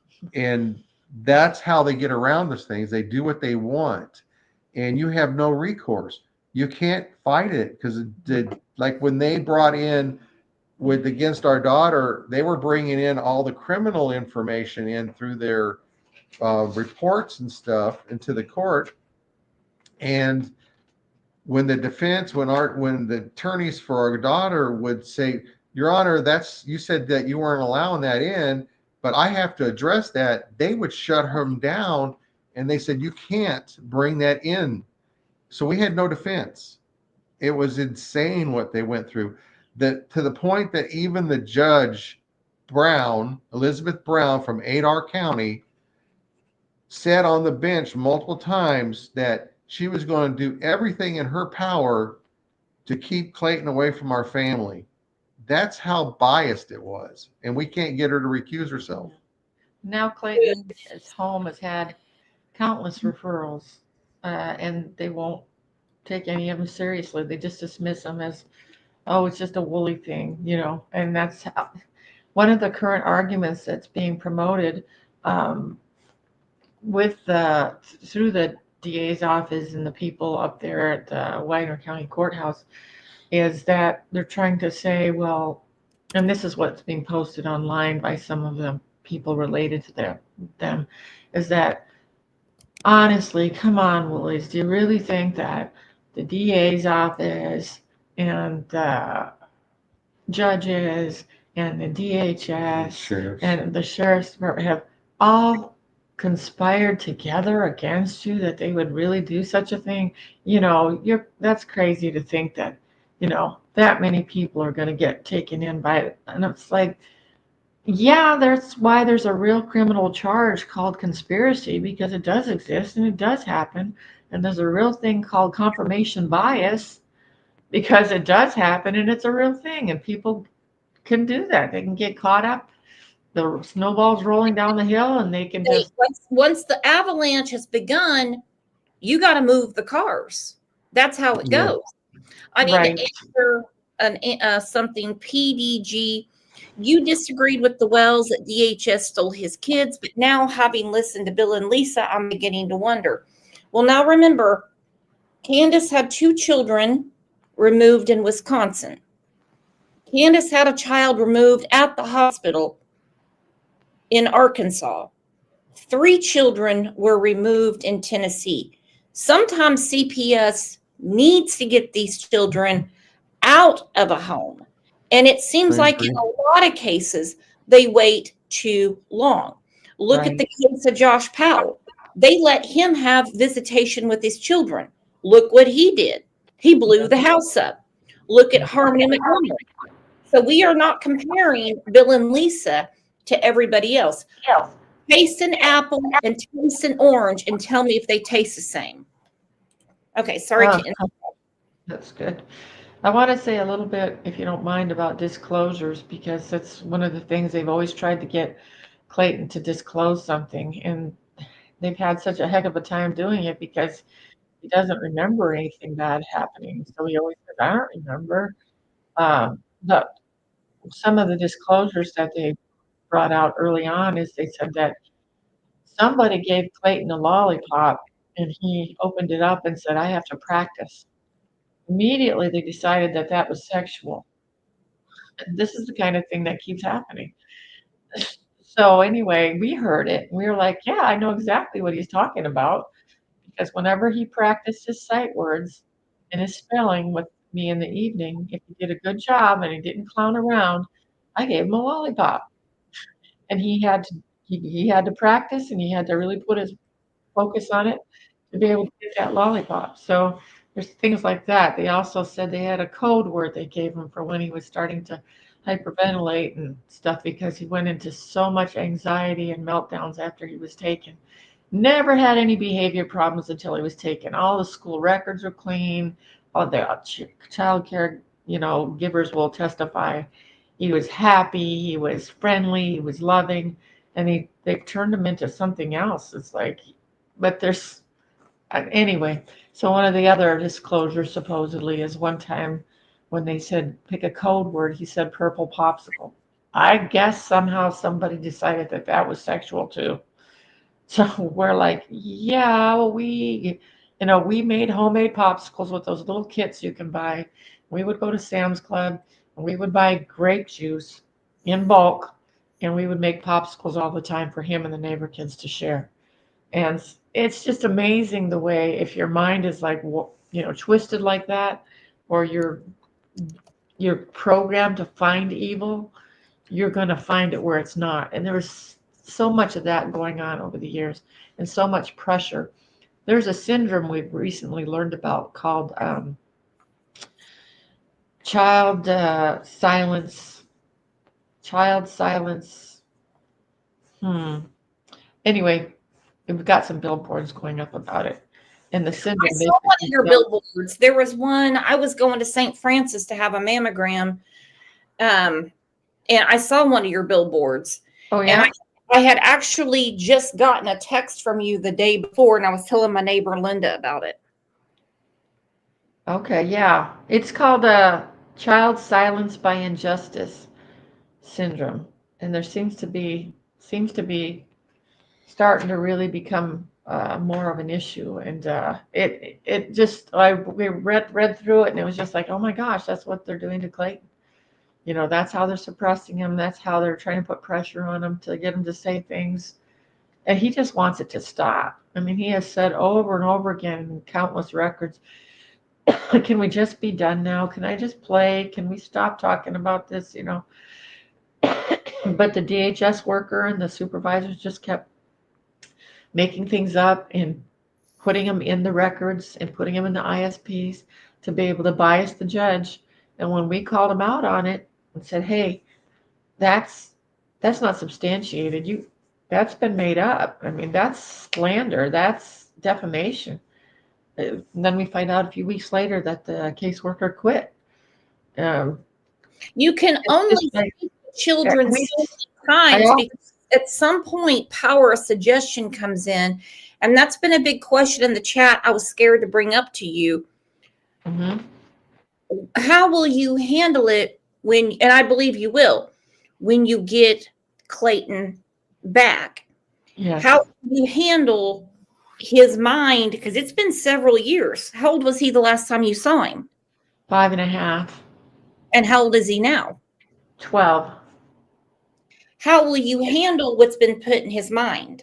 Yeah, there's a lot to do there. We've already met with some professional counselors just for even ourselves to be prepared to do right by him, so we can know what to do, and also people that we're going to be able to fall back on and work with who are experts in this field and experts in reunification and experts in child trauma. So we're already making those connections and establishing those things. We also have a very strong support system. We do. And We do. not just family, but, friends, churches, and everything. We have a large network of support. Right. And a lot of them have already known Clayton and they love him and have been praying like a fiend for the last 7 years, for his return and his restoration. I did want to say, this is something that we've learned going through this over the years, is because the DHS likes to say, well, it's not our fault. The judge made the decision, to put him into this guardianship with the foster mom. And they say that so that they don't have to be responsible to fix it. But yet, if there's questions and there's new evidence coming out, they are responsible to reopen the case and look at it again and to reevaluate. But they don't want to have any responsibility, so they put it off. This happens a lot with the legislators. They say that they'll put it off and say it's the judge's fault. We can't do anything about it. Well, really, they can do something about it. We've often said, and what we've learned is that the judge is the head, but the DHS is the neck that turns the head, along with working with the DA's offices. That's the whole reason that Harmony Montgomery went back to her father and he murdered her. Okay, that's the whole reason that little AJ in Illinois stayed with his mother and stepfather, and they murdered him. Look, I mean, have you ever seen the show, The Trials of Gabriel Fernandez on Netflix? No. You're going to find a lot in there, that's going to remind you of what you're going through. I'm not saying it's the feel-good movie of the summer, but I mean, some of the experts that helped Gabriel might help you. Now, let's go to this where Lisa said, because he's worth fighting for, because I got chills when she said it to me. Wish our weather was like that right now, but it's not. I'm 2 News Oklahoma's Brody Myers. Today, the family of Clayton Woolley is calling on all Oklahomans to stand up in defense of children. They were accused of murdering and abusing Clayton's brother, Elijah, but all of the charges were dropped. That's when Clayton was taken away from the home. He hasn't been back since. Today, we're listening to the family's concerns. They say this has been a failure of our justice system and the government. Clayton Woolley is just an arm's length away. He's living with guardians in Broken Arrow. But ever since his family lost him, they haven't even talked to him. But it's extremely painful to know that he's right here in our town. We know that over the years we're going to run into him. He's going to see us. I'm afraid he's going to be traumatized all over again. The Woolleys accuse Clayton's guardians of abusing and neglecting him. The person looking after Clayton is an employee at the city of Broken Arrow.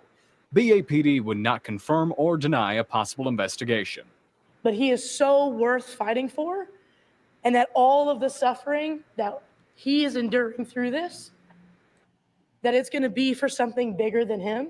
Glory Woolley, Clayton's aunt, is leading the charge for the family, calling on all Oklahomans to speak out. The family says this was a failure of the justice system and DHS. Senator Dana Prieto of Tulsa has tried to start the conversation at the Capitol. I was told to sit down, shut up, keep quiet. We don't want to hear about it. Senator-elect Regina Goodwin is also in the fold. We need to help children, in particular, children that cannot help themselves. The moment Glory Woolley learned Clayton would be born, she started writing him letters in these notebooks. So I asked her, what would you write to him today? He was always wanted. I think there's nothing more that he needs to hear than that. That not just that he was loved and is loved, and not just that he was cared for, but that he was wanted. I sent a text message to the attorney representing Clayton's guardian. He said they could not comment on the case. Brody Myers, 2 News, Oklahoma. Go figure. Can't comment. They stand behind some statute that they know doesn't exist because it's not part of the law. Wow. I mean, when you think about it, a statute is not a law. It's true. It's true. And the Constitution trumps every statute. It's always supposed to come down on the side of the Constitution and due process. It's amazing. Their statutes are constantly changing and ever evolving. They're not something you can really stand on because they could be changed again tomorrow. It's just, they're so self-serving. Most of these statutes are very self-serving. And when you read the DHS statutes, there's always an out for every statute.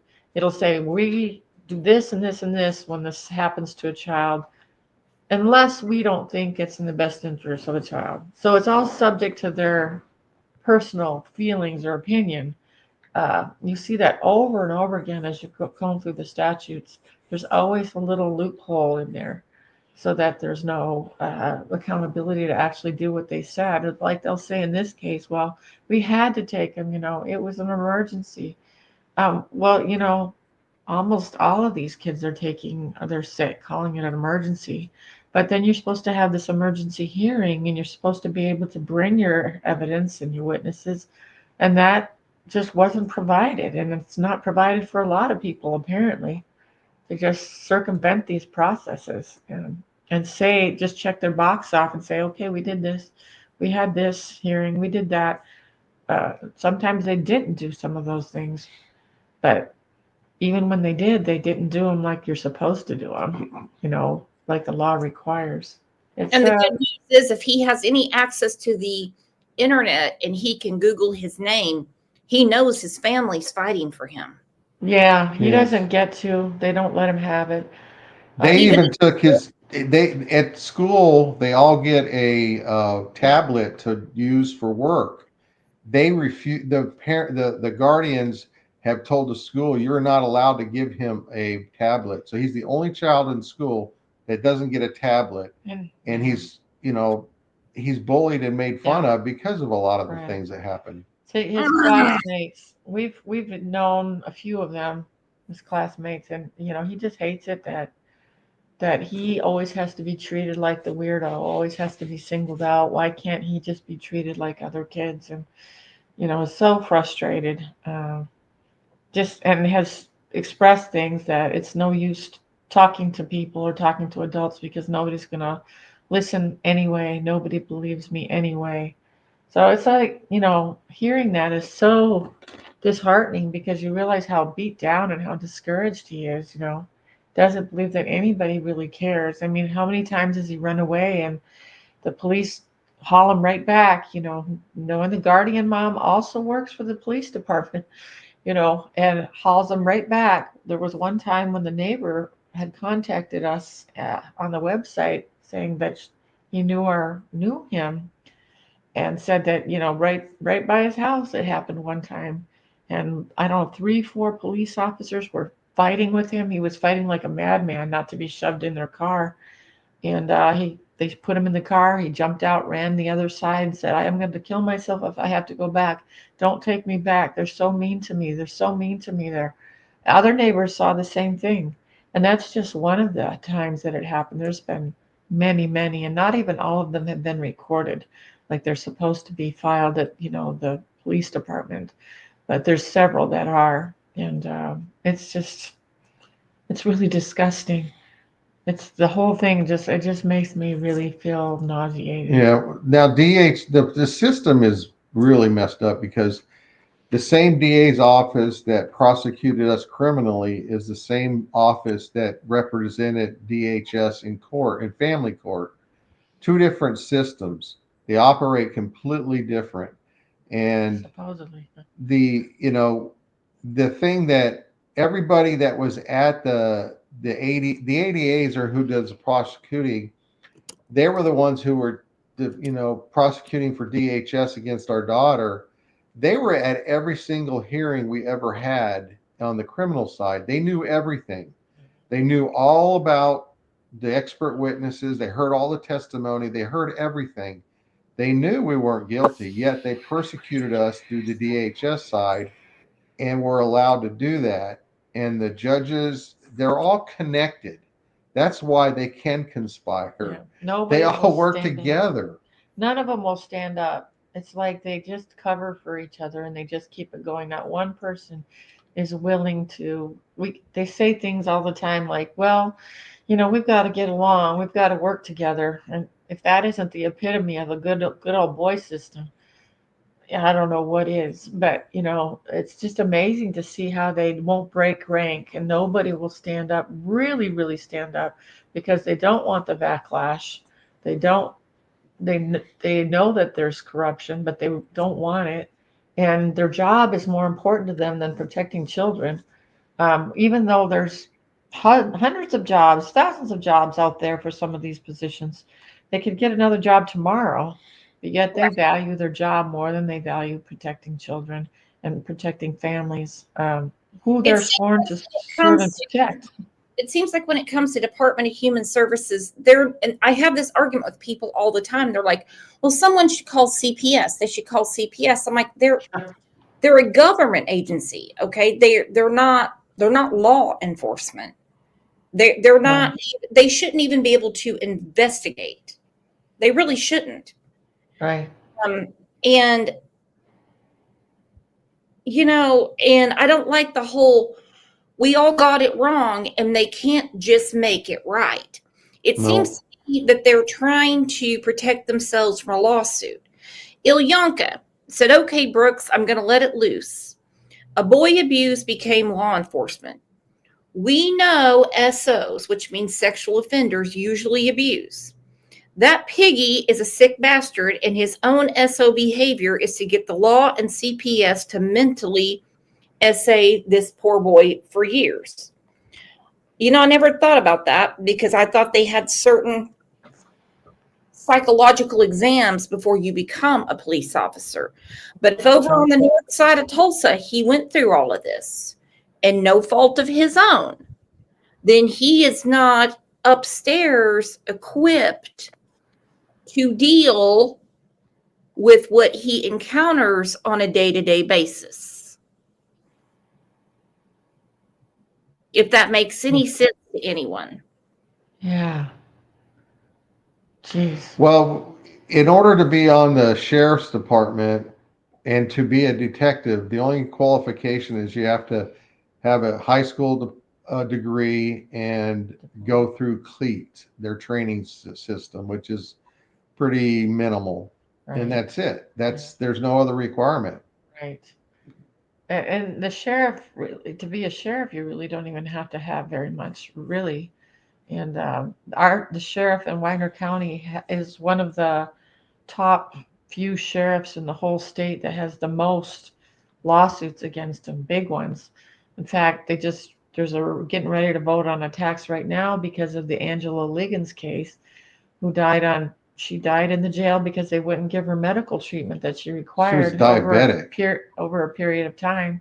And they went in one day and found her dead. And so her family was devastated. And so they brought a lawsuit. They just settled for $13.5 million. Well, their insurance only covers $2 million. So the county has to pick up the rest. And if they won't pass it in a sales tax, then it sounds like it's going to be mandatory and it's going to go to people's property tax. That's just one. There's probably about 5 other big cases, like the Kruger case where they killed that guy. And he turned out to be clean and innocent. And they were, basically trying to say that he was drunk, he was intoxicated, he was rebelling, and autopsy comes back. Nope. Had nothing in his system. He was being truthful. And they just roughed him up until he couldn't breathe because they're sitting on him. And he died. And every one of his ribs were broken is what we understand, except for one. But anyway, again, there's so many lawsuits against Wagner County. And there's a big problem, but there's no transparency. And so it's going to get really expensive to live here, because there's a lot of other lawsuits that are pending and probably will be coming down the pike soon. And the people have to eat it. The people have to eat the mistakes because they won't be teachable. They won't humble themselves. They won't say, hey, we're human too. Maybe we were wrong. Let's relook at this. Let's look at the new evidence that we've been ignoring. They won't do that. And we can't understand why. Because they can't admit error for many reasons.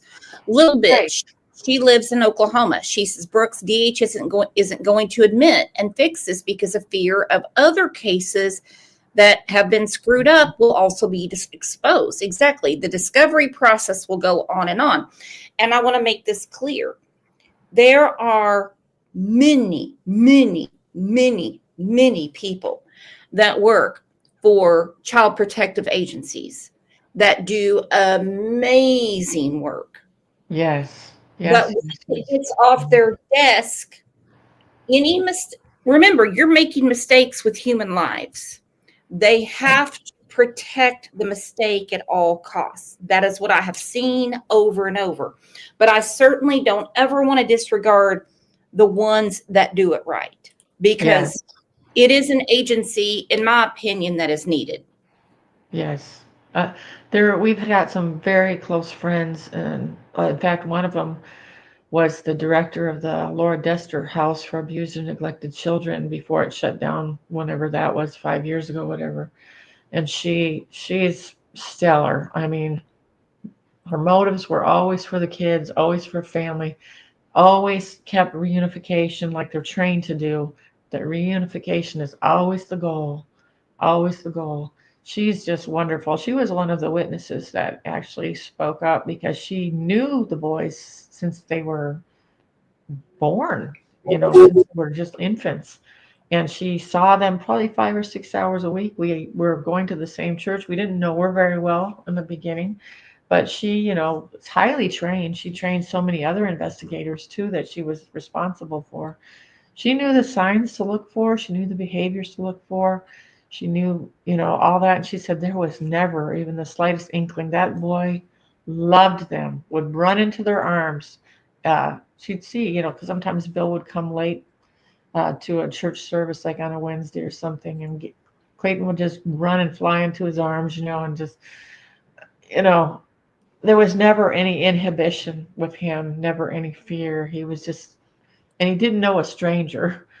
We often say how, we'd be going through Walmart or something, and he'd be waving to everybody, "Hey, friend, you want to be my friend?" Just loving Now, is there life. anything, if you can speak about it, that your son can do? Because he's one of our lawmakers now. I'm sure it's definitely on his agenda. Definitely. Yes, he does have desire to do it, but they've, just like Oklahoma, good old boy system, the leadership has pretty much locked down any kind of bills that get through.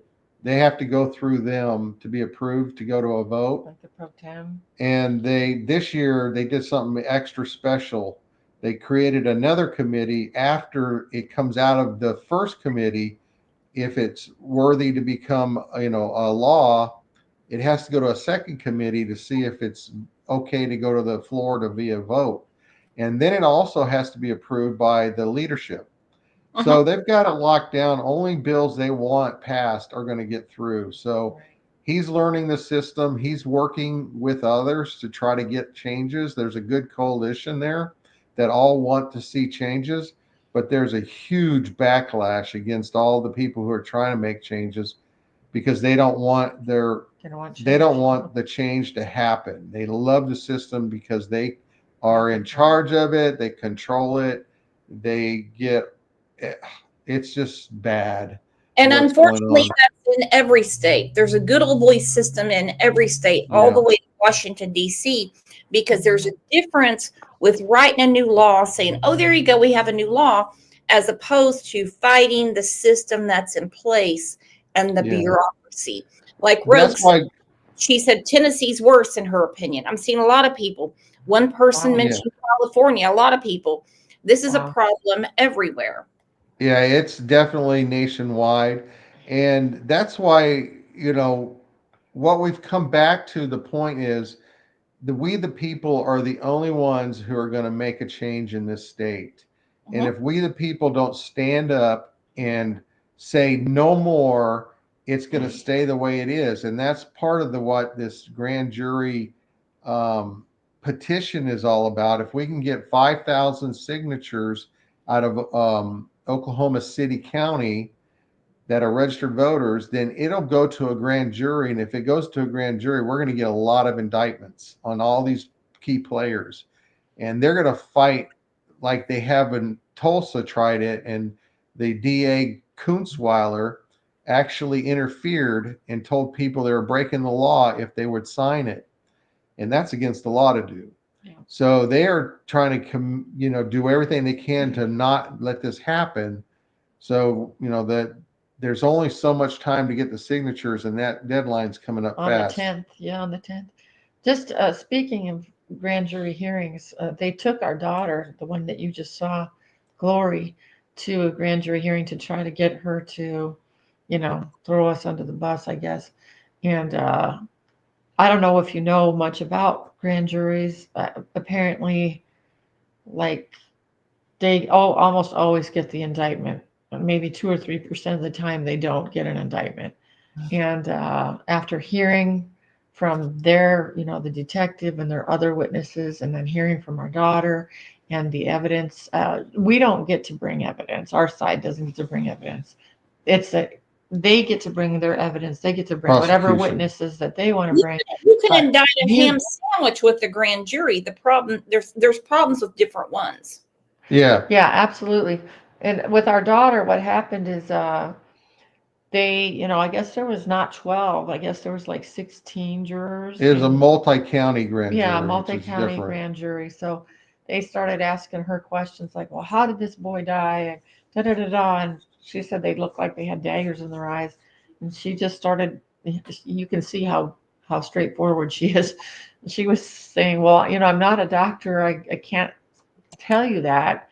But I can tell you, that there's a lot of stuff that we don't understand that we feel like should have been looked at. And they're like, well, like what? And she started citing exculpatory evidence that they left behind at the scenes, like the dirty diapers they refused to take to be analyzed, the mattress pad that had the huge 18-inch fluid stain to see if he, the pneumonia that they found in one lung possibly was much worse than they thought when they saw the volume of fluid. We don't know. Lots of other things that they left behind at the scene and didn't have any interest in taking. So she started bringing those things out, and their eyes got as big as saucers. What's that? But the leap that detective or officer made and sold it to the DA, I think they were looking for some sort of like high profile crime to escalate this DA to like the next level, like attorney general. Yes. Oh, I totally agree with that. That's my feeling about it. Well, anyway, they didn't get the indictment. They refused to indict. They could tell that something was fishy and this wasn't adding up. So they didn't give the indictment, which is very rare. But you would think at that point they would, not having any DNA, not having an indictment, not having any, or having the media that they took from us all be clean, that they would have dropped it. But nope, they went forward and arrested us that second time. Again, they just could not let it go. The problem also is, like even Jack Thorpe said, he said it in the beginning, we relied on the medical examiner's report to bring forth the charges. But now after, the process is weighed out, he says, now we can't rely on that anymore. Therefore, we have to drop the charges. Well, they can drop the charges and yes, they're no longer, but the case is still active. And murder never has a statute of limitations, and abuse has a 45-year statute of limitations from the time the child turns 18. So basically this stuff was never going to go away. And so we're always, even like when the heat gets turned up on these people because of different stuff that, we've been initiating and doing and others have done, they say, well, it's still an active investigation. If it's an active investigation, you have to have new evidence. What is it? He says, we have no evidence, but we're still pursuing it. This is how bizarre this has gotten.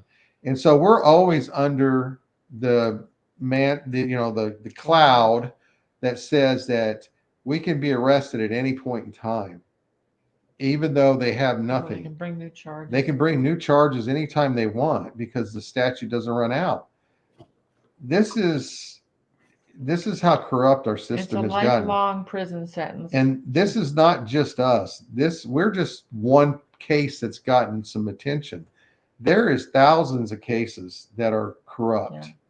And we want to respect too that, because we have said that, if the people don't really start uniting and standing up and stuff like that, we understand how hard that is because of the fear of retaliation, and because there is retaliation sometimes. It's hard, but I think the only reason we've gotten as far as we have is that we stopped letting fear control us and stop us. And like I said to you when you were interviewing me yesterday, we just got to that place where it was like, well, what else are they going to do to us? Bring it. You've already done it. You've already thrown your best at us. already done all this stuff, you know. Yeah, you tried to charge me with murder, and we know in this state, especially when it comes to a child, that means Electric Avenue in McAllister. So yeah, what else are you going to do? Right, I'm right. still So standing. I'm still standing. yes, so getting, just getting past that where you're protecting yourself and protecting your own life is a big hurdle to get past. And, we just got to that place where we realized we're never going to get anywhere if we shut up. We can't shut up. We have to No. keep talking. We hate it. We really don't. We don't have any ill towards any of these people. We really want to see them turn around, get it right. And we've offered lots of opportunities for them to bow out gracefully, given them new evidence and stuff so that they could say, hey, here's evidence we hadn't seen before. But they just have refused and refused. And so, At this point, We- it's not even good evidence because they messed it up in the first place. yeah. Right. You could have kept every dirty diaper, every dirty sheet. They didn't take, the word of Sunday school teachers, daycare workers, anybody. And they ran with basically what I call a theory that they can't prove. Now, we're going to give a lot of hope and strength to this family. If you want to donate to the family, they have a website. If you do a super chat, it will go to them. Just make sure you put in there love to them. And we want very kind words because they need a war chest and they need as much strength. I hope you know that we're all on your side. PDG, she's like, don't profess to know me. I get Brooke. It's Brooks. Guess more than you will ever know or understand. Listen, you've been breaking my lady balls throughout this whole show, trying to compare them to Don Wells. I don't know what country you're from. I don't care. Just stay there and don't fucking come back. Angel P, thank you for the $20. Thank you so much. They will appreciate that. Pat, thank you. Thank you so much, Pat. So we got a little bit of change coming in. Yeah, that bitch was disruptive. This is ridiculous. I apologize for that, Bill and Lisa. Oh, That's fine. If somebody wants to do a deep dive into this, our website, therescueclayton.com, is very, very extensive. It has all the evidence from the prosecution and all our transcripts. It has everything up there, all the media. It's very extensive. They can also watch the documentary Saving Clayton there, which goes through a pretty good overview. Anyway, that's available at any time. Anybody can go there. I think that even some of Clayton's interviews are up there because they were part of our discovery.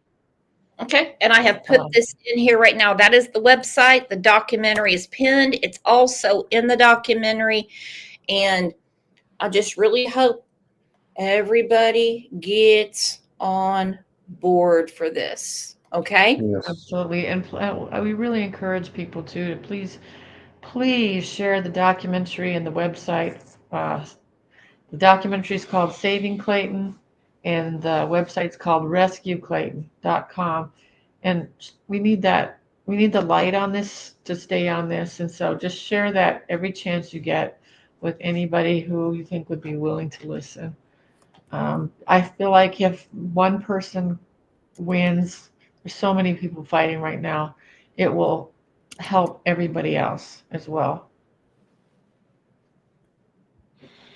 Well, you can't win a war without the battle, and you guys are certainly going through all the battles.